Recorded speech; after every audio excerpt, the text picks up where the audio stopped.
don't know about you guys, but I am thoroughly convinced we're living in the 2000s again. Bennifer is back together. Britney is in the news almost every single day. The Taliban is back. I'm returning to my J-rock phase. It's a decade I remember well, and I try to forget most of it. Especially the fashion. Oh god, the fashion. Shudder. But as I reminisce on those days and think of new ideas for videos, I've noticed a trend during the 2000s that I feel needs attention. It was a golden age for trash cinema. And boy howdy, did we find a fucking dumpster fire today. A while back, I talked about this 2008 relic, and today we're gonna talk about another one. So in case you couldn't tell by my outfit, today we'll be discussing a little Happy Madison film called The House Bunny. Boys don't like girls that are too smart. Greetings, my good bitches. The name's Francis, Coke Francis. I'm a filmmaker, stand-up comedian, drag artist, and I'm here because gays and girls actually like this movie. And they must be stopped. For those of you who don't remember, the 2000s were an absolute trip and a half. 9/11 changed everything. In fact, they filmed the Turtle Club scene from Master of Disguise on 9/11. Airplane restrictions were tighter than ever. We started a war, and yellow ribbons became fashionable. Jenga was banned in schools. A lot of shit went down. But since art reflects life, so did the films that came out during this time. Hundreds of films produced with absolutely no regard for the human condition. Not just politically incorrect stuff. I mean truly, truly toxic material that I saw with my very own child eyes. And it was perfectly acceptable at the time, and it would never fly today. It's really the only evidence I have that it's actually 2021, but that's it. But to be completely honest, I love this trash. I thrive on it. It helped me create this channel and gives me conversation topics for parties I don't get invited to. And today we're gonna go dumpster diving, not for survival, but for titillating thrills. Also, I'm not just wearing this outfit in honor of the House Bunny. Back in the 2000s, the Playboy brand was everywhere you looked. At mall kiosks, on flip phones and t-shirts sold to literal children. The moms of my elementary school classmates who tried to be Playboy models but couldn't, and that's how they ended up in the suburban hellhole that is Santa Clarita. You get the picture. Way back in 2001, a lovely little film called Legally Blonde came out, and Reese Witherspoon spooned her way into our hearts. The overall message of the film is to not judge a book by its cover, that femininity is something to embrace, not hide, if that's what you're into, and doing so has no effect on someone's level of intelligence. Not surprisingly, the writers were both women, Karen McCullough Lutz and Kirsten Smith, who also wrote 10 Things I Hate About You, Ella Enchanted, and this. Would you stand there and let me go like this? For 5 minutes just in the hope that we might hook up? Yes. Was it due to a double brain aneurysm? Possibly. Was it because it was produced by Happy Madison, aka Adam Sandler, aka this? Oh my god! I weigh too much, you were right! Slightly more likely. So without further ado, let's explore the House Bunny and figure out exactly why it doesn't work. Be sure to hold my hand. I guarantee you'll have to. Don't worry, I'm fully vaccinated, and you should be too. Hashtag get vaxxed, if that's a thing. Okay, so we open with a cute little fairy tale book narrated by our main character, Shelley Darlington, played by Miss Ferris. And she's telling us about her childhood and how she grew up an ugly duckling in an orphanage and nobody adopted her. But all that changes when she becomes magically attractive and therefore finally worthy of love and affection because she's attractive. And we're off! And because of this, she lands a spot at the Playboy Mansion and begins to live her dream. We get our first shot of Hugh Hefner sitting down, because every shot of him in this movie is him sitting. Let's start a Hugh Hefner sitting down counter. Sorry. It's so mean. Poor guy, he's like 85. Of course he's sitting. We're also introduced to Martin, a supposed manservant. Kudos to this movie for tearing down double standards. And we also meet Cassandra, rival playmate and designated shady bitch who seems bitter about being older than 27. And Shelley's lifelong dream is to be a centerfold model. The highest, most prestigious honor there is. It says, I'm naked in the middle of a magazine. Unfold me. Imagine if Anna had actually been given good dialogue. You're gonna hear me say that a lot during this video. So, in a montage set to some bangin' 2000s lip sync choices that I can't play for copyright's sake, we're shown just how great life is at the mansion as Shelley prepares for her 27th birthday spectacular.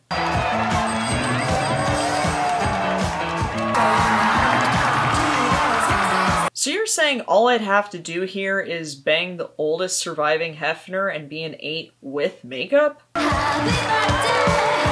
This place looks fucking lit! Suck it, Gloria Steinem. JK, JK, JK, JK, JK, JK! But Shelley wakes up to a letter, supposedly from Hefdog, requesting that she move out of the mansion immediately.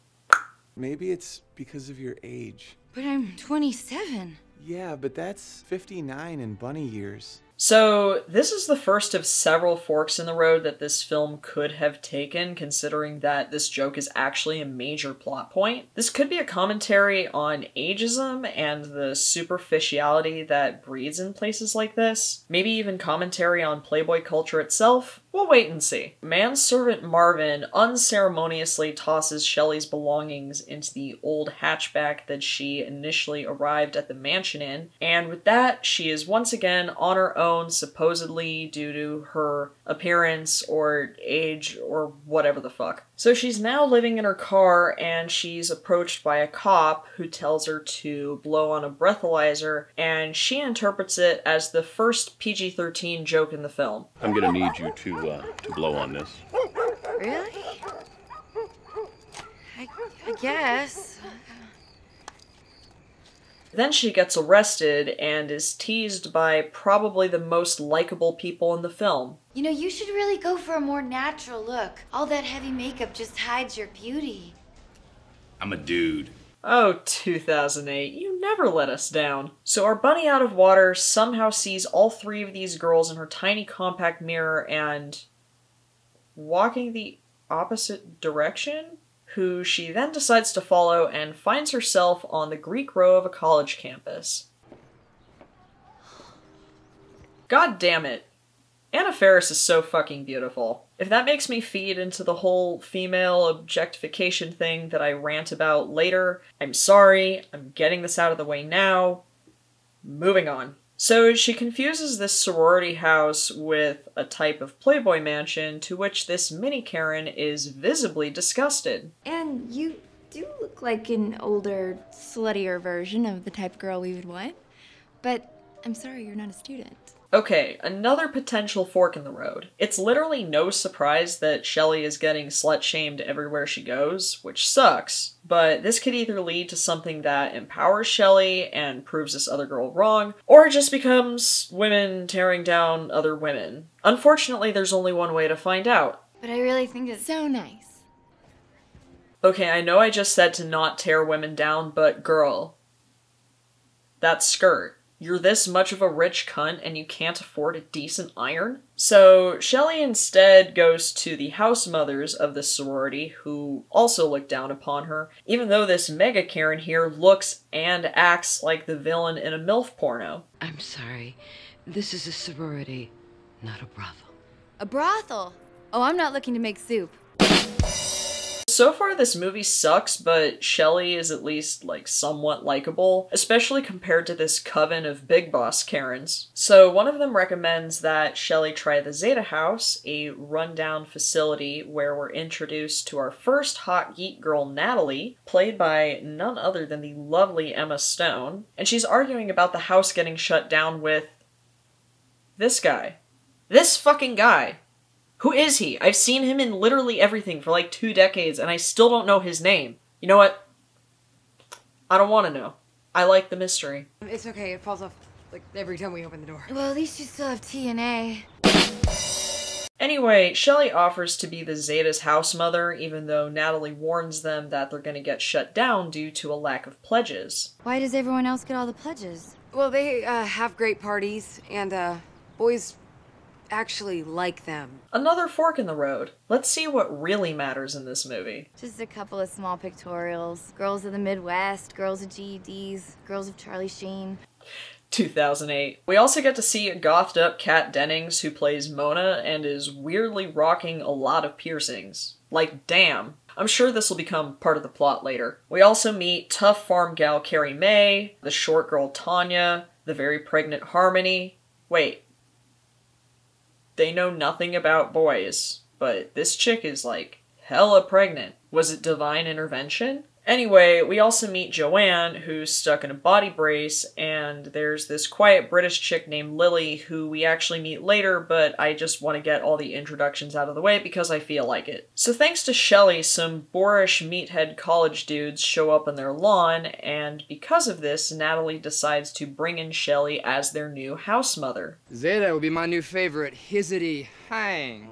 Explain to me why these guys are desired in any way, shape, or form in this movie again. Why are they acting like that? Yes. Boys just being boys. Here we go! So this is how we're gonna get pledges? Hiring an archaically superficial reflection of the male fantasy? Valid point or mockery of feminism? You decide, because this movie never really does. No, that doesn't make her a hooker. Sorry. Lily is shy enough to have to whisper in people's ears, but not shy enough to hide her internalized misogyny. An ongoing joke is Anna doing this when she meets new people. That's Lily, also, by the way. Lily. This here is Harmony. Harmony. And Carrie Mae. Carrie Mae. Because I guess they reached their joke limit to maintain a PG-13 rating and had to settle for this. Anna then gets her debut nude scene that was probably approved by the president of Disney himself. So Shelley decides to do a car wash as a fundraiser for the Zeta House and teaches them how to be appealing to men who do not deserve anybody's time or attention. Watch this guy. This is proof that in order to get laid, you don't actually need guys to like you. I love how this movie is pretending that Emma Stone and Kat Dennings, or any of these girls for that matter, are not already incredibly attractive. Or, you know, maybe some wet pants?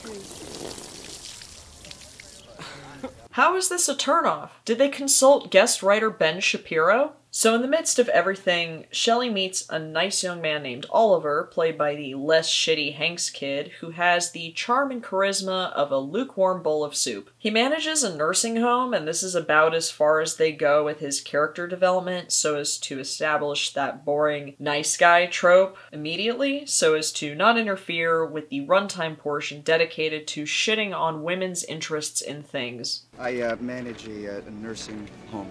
It's so great you give nurses a place to live. Actually, if I'm being honest, this might be the funniest line in the movie, and that's really saying something. But Shelley falls head over high heels for this walking Dave Matthews Band song, and the two decide to stay in touch. Music's playing, Yeah. our bodies are swaying. Woo! You know what I'm saying? Ooh, you know, we could play some form of dodgeball maybe. Anna and Emma are trying so hard to have fun with this, but I'm getting the vibe that fun was banned on this set. So Shelley takes them all to a club which features karaoke from two guys who probably ask the third guy why they can't say the N-word. You like what you see, stud? I'm not really sure what I'm looking at, metal face. You can tell who this movie is made for when they show 20-something guys using worse insults than the ones that I got back in middle school. Excuse me, you know where the crapper is? I have to do a very mysterious thing in there. Me at gay bars trying to solicit coke from straight girls. I might puke, but let's do it! Me trying to make this video. Carrie Mae is pretty hashtag relatable, you guys. So after Becky with the wrinkled shirts here manages to hack a karaoke machine, which is super impressive, actually. In a very stereotypical scene, they inform the Zetas that their house will be taken away after Mona stares them down the way I wish Kat Dennings would stare at me. Your heart has its own cavity, right under your fake boobs. So now Mona has gone from making valid points to the type of body and slut-shaming that was acceptable in feminism in the year 2008. Carrie Mae is the kind of girl who wins fights and shows up at your doorstep with a U-Haul the next morning. Be more like Carrie Mae. So Shelley decides to make the Zetas into the hottest girls on campus in a montage to the tune of one of my dream lip-sync songs. Oh, okay, well, maybe we could let someone who doesn't have a giant baby in their belly give it a try. Are you sure that's everything? Because feeling good on the inside is all about looking good on the outside. Oh. Go ahead and keep that one. I'm looking deep into his eyes, and I'm wearing deodorant.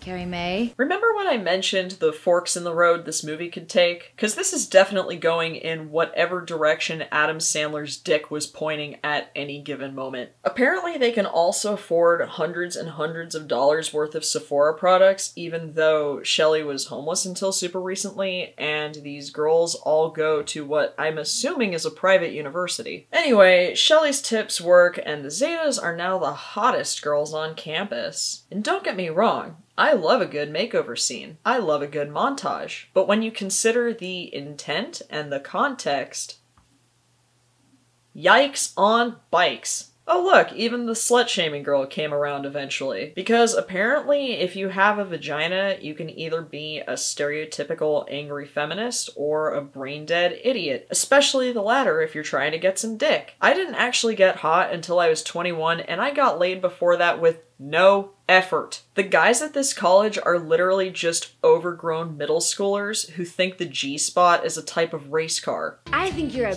bad witch. Oh, I bet the house that falls on you is gonna be a sexy house. Imagine if they gave Anna Faris good dialogue. After creating a Hot Girls of Zeta calendar, Shelley donates the money to the nursing home that Oliver runs, and we're introduced to the first likable person in this movie. Nobody signed up. And I was at the top of the list not signing up. There ain't no way I'm dancing. You can forget that. His name is also Francis. God damn, I knew he was cool. So Shelley has a magical flip phone that can play Better Than a Psychic by Mercedes just by plugging it in, and the girls spark joy into the hearts of these old people by dancing with them. Kindness is just love with its work boots on. I can't tell if I like this line or not. I want to, but I feel like it's too late for that. Marvin. Oh, I stand corrected. Get it? Stand? Because Hugh Hefner is standing up even though I just made a pledge to show every shot of him sitting down. Good job, sir. But it turns out that it wasn't Hefdog who kicked Shelley out of the mansion. It was actually Cassandra who forged Hef's signature unbeknownst to him. The letter that manservant Marvin is giving to Hef here is presumably also from Cassandra, claiming that Shelley went to volunteer in Africa, much to Hefdog's dismay. Don't worry, Hef. You'll find out the truth sooner or later. And Marvin is in on it too, apparently, because I guess Cassandra gives the best head in the mansion, which is a bold claim to make when Holly Madison is right there. But either way, the Zetas are now making a splash now that they've got their groove back. So generous, everyone's been buying two. Actually, it's in case one gets ruined. We haven't hit our one fuck limit in this PG-13 movie, but we're totally able to make this joke instead. We have a rockin' GPA and our very own Korean manicurist. Obviously, it's no surprise that these girls are also racist, but these girls are also racist. I'm surprised she didn't hire a different minority to iron that ugly fucking skirt. We have to have an Aztec party. We always want to have one at the mansion, but we could never find a virgin to sacrifice. So these literal college students somehow cough up enough money to throw this Playboy Mansion level Aztec party so that the Zetas can finally get their 30 pledges. And here's a nice little scene where Shelley inspires Joanne to finally take off that back brace that she was supposed to take off like 5 years ago. I wore a Scooby-Doo mask to school for a whole month because I thought I was ugly. The boy, Howard Rubenstock, snuck up behind me and tore it off my face. Do you know what I realized? That you were pretty? No, that I was wearing it upside down. But we get another appearance from Big Boss Karen, who slut-shames Shelley again, and hopefully our heroine can prove her wrong in an empowering way at some point, but I somehow doubt it. How the fuck can they afford any of this? Wait, Natalie, you're too smart. Boys don't like girls that are too smart. Keeping an open mind, this is another fork in the road where this movie could be a commentary that refutes that statement, but I know that, dipswitch. we have a whole scene here about a virgin sacrifice, but hey, at least they didn't use the word dipshit. Dipswitch. Fucking kill myself. Okay. But it's proving to be a huge success. They're finally getting attention from guys because now they can speak a language that only these overgrown middle school boys can speak, and Natalie starts to get closer with this guy. Now it's time for Shelley's first date with the less shitty Hanks kid, and Anna continues her breathy blonde routine, which actually has potential for comedy, had she been given good dialogue. But first we gotta... Ah! That is fucking hot! Here it is! Certifiably PG-13, everybody! Adam Sandler, you've done it again. Now, bring back the cum jokes. Instead of the mahi-mahi, may I just get the one mahi? Because I'm not that hungry. So Shelley keeps talking about her butt, and Oliver seems put off enough to where I'm starting to suspect he might be gay. Like, if I were him, I'd at least ask a question or two, right? Right? But she lies and says she has another date at 11 to make him want what other guys want because she forgets that she's dealing with Colin Hanks here, not Chet. What if Oliver is one of those guys who wants to have like a conversation with a girl before he hooks up with her? He's gay? Okay, I laughed at that line, but only because I said it first. So I have to learn things about things and stuff? Me trying to run this channel. But Shelley decides to learn stuff about things and stuff, not because she actually wants to, but because she wants to impress a remarkably unimpressive guy. I wouldn't even read that many books for my partner of 8 years, let alone some dude who has no interest in my ass. But she goes from one extreme to the other because apparently she has never once interacted with a guy who isn't superficial, which could be a critique on men's standards for women, but here it instead falls entirely on the responsibility of women. All right, now remember, just be yourself, only different. Believe it or not, this line is actually what makes me believe that this movie's heart was in the right place when they first wrote it, even though it boils down to the extremely simple moral of be yourself. Clearly this is meant to be ironic, but it's expressed in such a weird way. God damn it, I cannot get an angle on this fucking movie. But as a result, when Shelley goes on date number 2 with Oliver, it doesn't go according to plan because even though she just read that Harry Potter looking stack of books, she's still not able to carry on a good conversation with him. I'm starting to think it's not her, he just has no personality and therefore nothing to talk about. So a guy approaches her and recognizes her from Playboy, which she vehemently denies so as to not put off Oliver, who, if he was secure in his masculinity in any way, probably wouldn't care. Between her joke delivery and physical comedy here, the scene is arguably the best showcase of Anna's comedic talents in this movie, now that she's pretending to be someone she's not. But it ends here.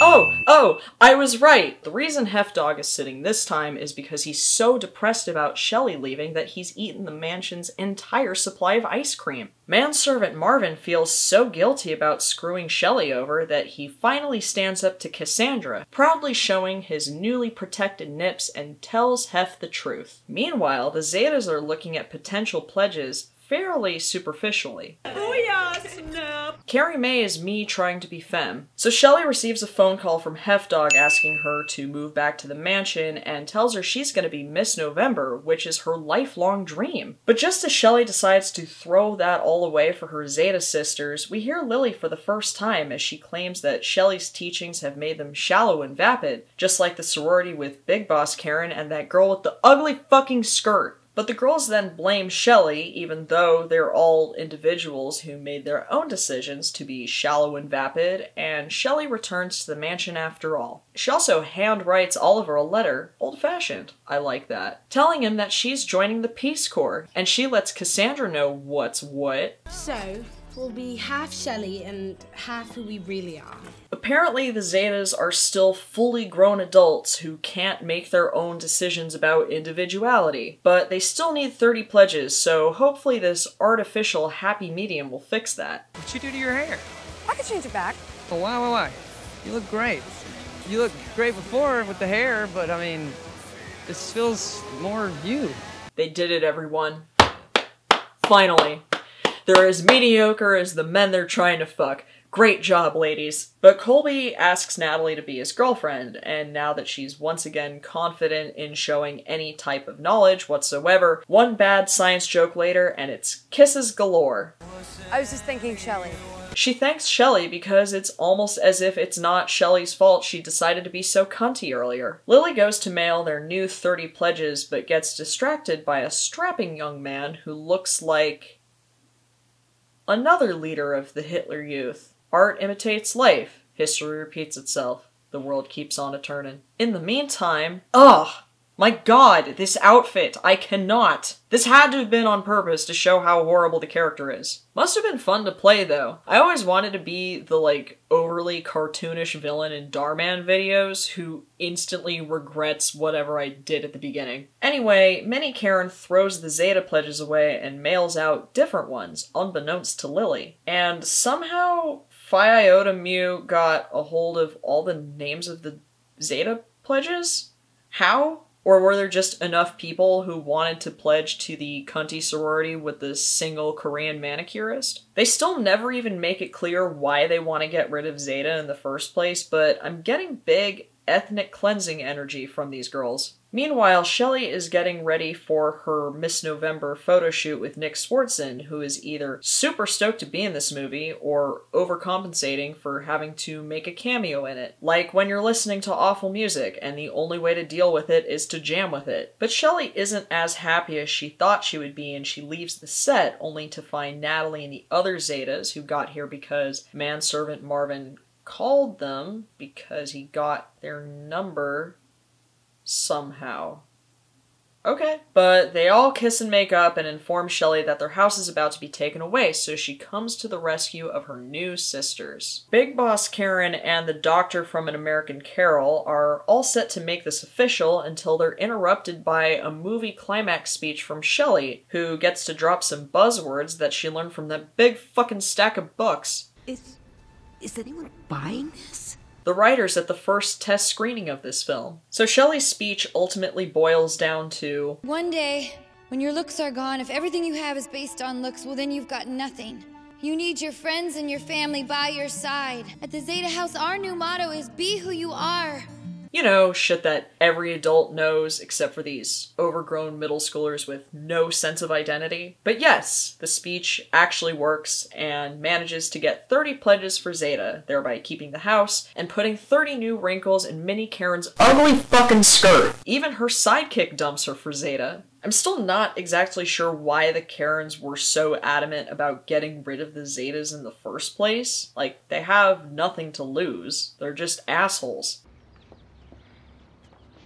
Ah! Jesus, are they in Canada? Why aren't their doors locked? But Natalie called Oliver and told him the truth about Shelley, which he accepts because, let's face it, if you're not stoked about your girlfriend being a Playboy model and being a really nice person, then you're probably super boring. I mean, Oliver is still boring as shit, but you know what I mean. So Shelley concludes the film with a letter to Hef telling him how great her life outside the mansion is, and the Zetas put together a dance number that is barely one cringe step below the dance scene at the end of Kirk Cameron's Saving Christmas. We made it. It's okay. Everything's gonna be okay. Okay, post-mortem time. Where do I fucking begin? First things first... I ate your brains. Sorry. First things first. They gave Anna Faris the Sisyphean task of carrying this movie entirely on her own. And had she not been cast as the lead, this movie would have been genuinely unwatchable. Anna Faris is like the Judy Holliday of my generation. She has genuine comedic timing and talent, and is the best choice for the dumb blonde protagonist role. And when casting a main character that's a ditzy Playboy bunny, she's the best possible choice for that. But But Jesus fucking yellow penguins, did they do her dirty here. So many one-liners were delivered perfectly and then none of them landed because the jokes themselves were so bad. Emma Stone tried her damnedest as well and was probably the most realistic, awkward girl of the bunch, but to no avail. But the real elephant in the room here is just how vile the message of this film is. Ooh, bitch. What's so disappointing is that there were so many opportunities to push it in a different direction, like highlighting ageism and not changing for men, blah blah blah. But every time it starts to take that fork in the road, it violently veers to the other side, filled with darkness and things that go bump in the night. This movie might have been a response to movies like Sydney White, which was another installment of the whole Amanda Bynes' I'm Not Like Other Girls series, which is equally toxic. The House Bunny could have taken Sydney White down a peg to show that femininity isn't something to be ashamed of, that slut-shaming is total bullshit, and that you can empower women without tearing other women down. You know, like that other movie these writers made. I have a feeling that when the script was first written, its heart was in the right place, cause they attempt to punch up, but they swing and miss. Listen, I'm a drag queen. I call everyone bitch, absolutely much more than I should, but almost always as a term of endearment. The girls in this movie call every rival girl a bitch and then never learn not to. And that reminds me of a decade-old tweet from, of all people, the legendary Hugh Hefner. I have a lot of girlfriends because I don't call them bitches, J-Ro. A little respect will take you a long way. Keep in mind, this movie is rated PG-13. The humor is clearly targeted at young teenagers, so it's not as if the wrong audience is watching it. The film's biggest demographic is also the most impressionable age of adolescence. Obviously, I support freedom of speech. I don't think this movie should have been banned or anything, but it's not as if the filmmakers didn't know that literal children would watch it. And personally, I think that sending this kind of message to kids is recklessly irresponsible. They're allowed to make this movie.